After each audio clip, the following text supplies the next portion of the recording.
Hey guys! Welcome back, horror fans! The Conjuring is one of the most iconic paranormal movies to ever hit the big screen, and for good reason.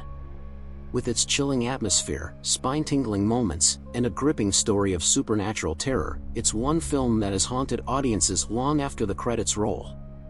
To get started, let's set the stage. The Conjuring, 2013, directed by James Wan, introduces us to the paranormal investigation team of Ed and Lorraine Warren, played by Patrick Wilson and Vera Farmiga. In the film, the couple helps the Perron family, who move into a secluded farmhouse in Rhode Island, only to be plagued by terrifying supernatural events. From doors slamming shut to unexplained bruises appearing on family members, the movie escalates quickly into an all-out battle between good and evil. But the movie is just that, a movie. Now, let's talk about the real events that inspired this terrifying story. Ed and Lorraine Warren are the backbone of The Conjuring. But were they really the heroes we see in the film, saving families from the grip of dark spirits? The Warrens were real-life paranormal investigators with a reputation for diving into some of the most infamous hauntings in history. Ed Warren was a demonologist, and Lorraine was a clairvoyant, a psychic medium who claimed to be able to communicate with the dead. Together, they founded the New England Society for Psychic Research and were involved in countless cases of alleged hauntings and demonic possessions. But here's the catch: while the Warrens were undoubtedly passionate about their work, their methods and findings have been widely debated. Many critics accuse them of sensationalizing cases for personal gain, and some of their evidence has been criticized for lack of scientific validity. Now, let's meet the real victims, the Perron family. In 1971, Roger and Carolyn Perron, along with their 5 daughters, moved into a 200-acre farmhouse in Harrisville, Rhode Island. According to the parents, they quickly began to notice strange and unsettling occurrences. At first, it was just small things: doors that wouldn't stay closed, the smell of something rotting in the house, and cold spots that seemed to come from nowhere. But soon, things escalated. Objects would fly across rooms, family members would feel like they were being watched, and one of the daughters, Andrea Perron, claimed she was physically attacked. It didn't take long for them to realize that whatever was in that house was no ordinary ghost. So, what were the spirits in the Perron house? The movie shows a malevolent entity named Bathsheba Sherman, a witch who cursed the land. But let's dive into who Bathsheba really was.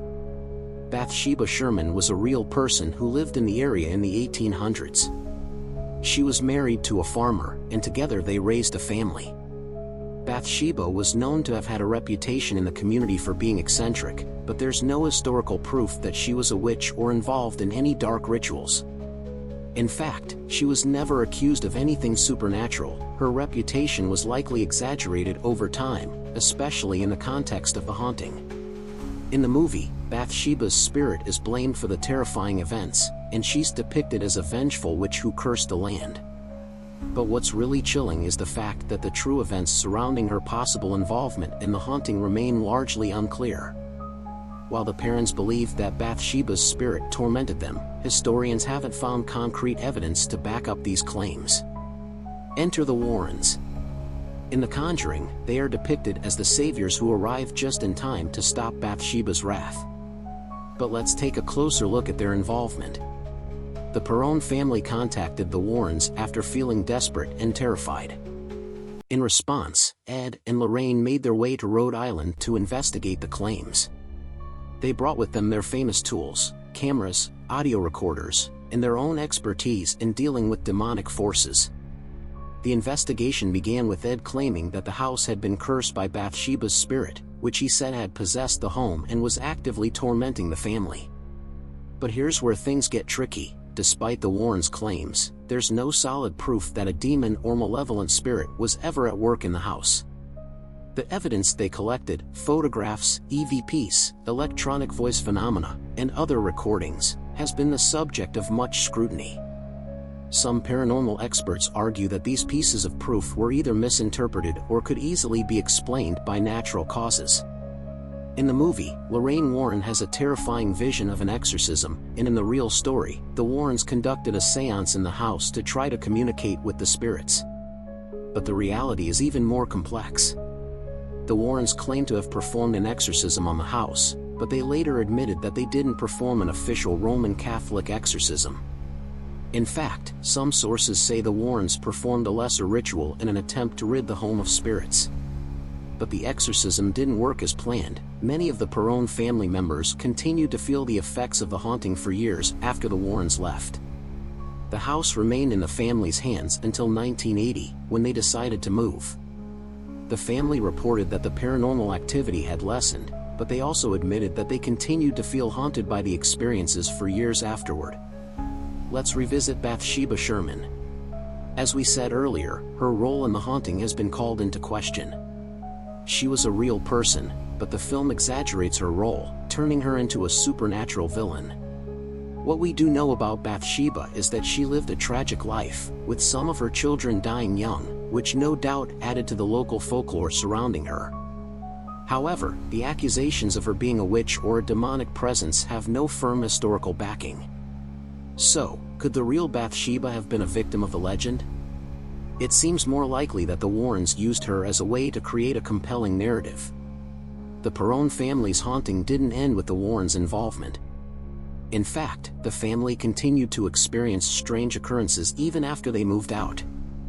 In interviews, Andrea Perron has spoken about how the haunting left a deep emotional impact on her family. They were constantly haunted by the memory of the terror they lived through, even as they left the farmhouse behind. Interestingly, the house was sold to other owners after the parents left. And while some reported odd experiences, no one else seemed to have the level of paranormal activity the parents faced. So, after all of this, what's the truth? Was the Perron family really haunted by a demonic entity? Or was it all a combination of folklore, fear, and the Warrens' dramatization? The truth is, we'll never know for sure. The parents believe they experienced something supernatural, and Ed and Lorraine Warren believe they were helping. But as with all paranormal stories, the lines between fact and fiction are blurry, and the evidence remains a mystery. Let me know what you think in the comments. Do you believe in the parents' story? Was there truly something evil in that house, or was it all just a ghost story that got out of hand? And if you like this deep dive into The Conjuring, make sure to hit that like button, subscribe, and ring the bell so you don't miss out on more spooky content. Until next time, stay haunted, stay safe, and always keep an eye on the shadows.